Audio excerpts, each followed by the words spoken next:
Good evening. The state television company Western Armenia represents the most important events of these days. Today's broadcast, 84th commemoration year of Dersim Massacre. Renovation of Akhaltsikhe-Akhalkalaki road in Javakhk resumed. Armenian cemetery in Azerbaijani-occupied Medstar village destroyed.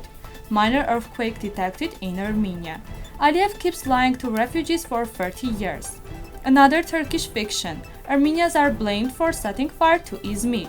Women journalists are mostly bullied in Turkey. The founder of RAA Foundation, Armen Hakhnazaryan, would turn 80 today.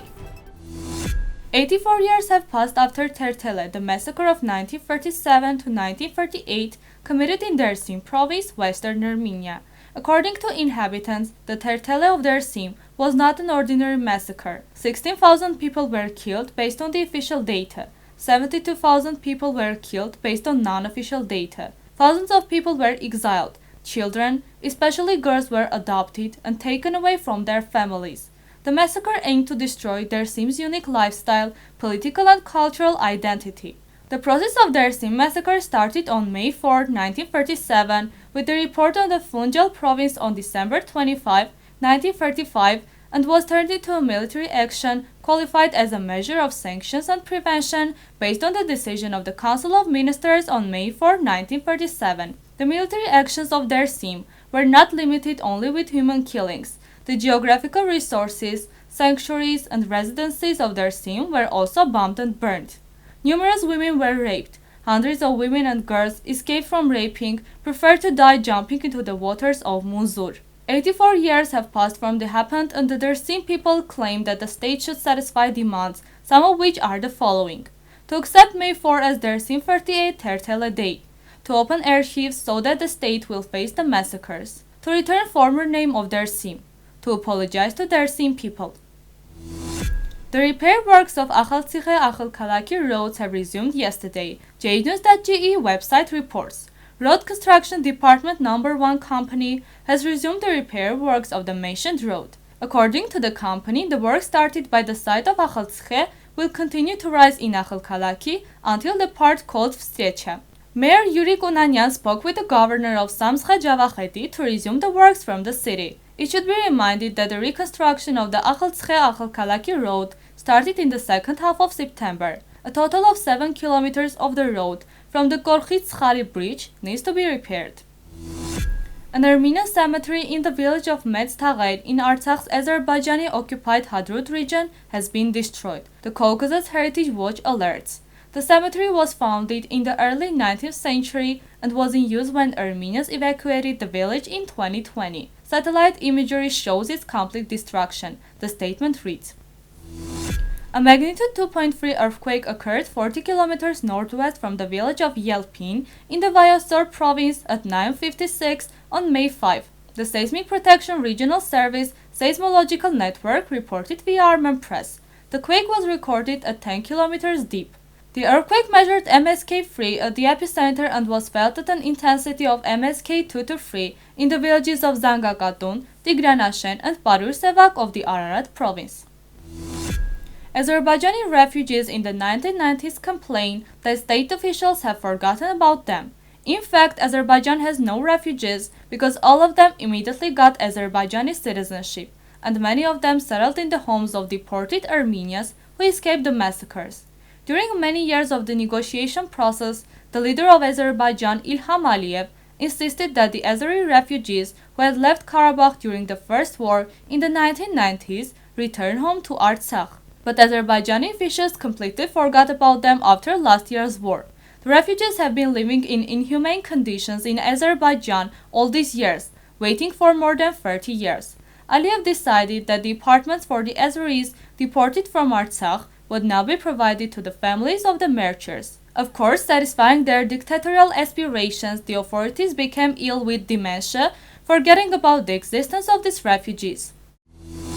The Turkish propaganda machine started working after the recognition of the genocide against the Armenians by US President Joe Biden. A few days ago, in response to Biden's statement, Turkish President Recep Tayyip Erdogan made many false statements that clearly distorted history, blaming the Armenians for the genocide of 1914 to 23. Following Erdogan's historical fabrications, pro-government and pro-Erdogan media outlets, especially Yeni Shafak, have made a similar move in Turkey. Thus, the above-mentioned newspaper recently published an article entitled Documents on Fire Discussed for a Century, Izmir was burnt down by Armenian gang groups article, which states that the unprecedented fire that took place on September 13 to 14, 1922, in the historic Greek city of Smyrna was organized by Armenians. The main purpose of the article is to put all the blame for the fire on the Armenians, which is accompanied by false quotes slandering Armenians. It should be noted, however, that the Turks led by Ataturk had occupied Izmir a few days before the fire on September 9, 1922, and the fire took place only after that. The Turks based their propaganda on the report of an average official, while many witnesses, American and European diplomats, reported that Izmir was set on fire by the Turks.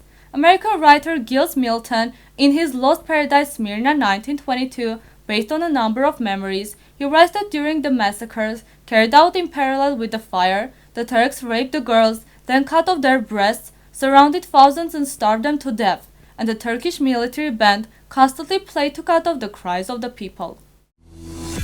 The World Coalition for Women in Journalism has prepared a report on the occasion of the World Press Freedom Day on the violations of the rights of female journalists around the world, on the attacks on them, the threats and the cases of violence. According to the report, most cases of violence against women journalists in the world were registered in Turkey. In the first quarter of 2021, the number of reported cases of assault, violence, and threats against women journalists in Turkey reached 114. 14 women journalists were detained by Turkish police. It is noted that during that period, 50 women journalists were prosecuted for posting on social media. Armen Hakhnazaryan, Doctor of Architecture, founder of the Research on Armenian Architecture Foundation, was born on May 5, 1941 in Tehran. He is the son of a linguist from Agulis, Dr. Hovannes Hakhnazaryan. He graduated from the Daghbashyan School in 1959 in Tehran from the Department of Architecture and Civil Engineering at the Rhine-Westphalia Higher Technical School in 1969 in Aachen and from the Department of Urban Planning as a Doctor of Architecture in 1973.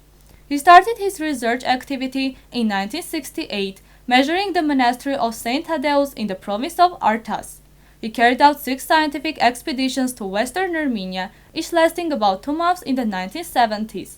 Later, deprived of the opportunity to participate in scientific expeditions in person, he continued to organize scientific expeditions to western Armenia, Lesser Armenia, and Cilicia until the end of his life. He married architect Margaret Bühnmann in 1973 and had 2 daughters, Telin and Shahriz. He founded and headed the Monit Architectural Company in Tehran in 1974. Hakhnazaryan officially founded the non-governmental organization for the research on Armenian architecture in Aachen in 1982. It is registered in the United States of America and in 1998 in Armenia. He taught for many years at the Faculty of Urban Planning of the University of Aachen from 1983. He died on February 19, 2009 and was buried in the cemetery of Արտաշավան and Aachen. Now we present you Akung Shadkhu Sarer.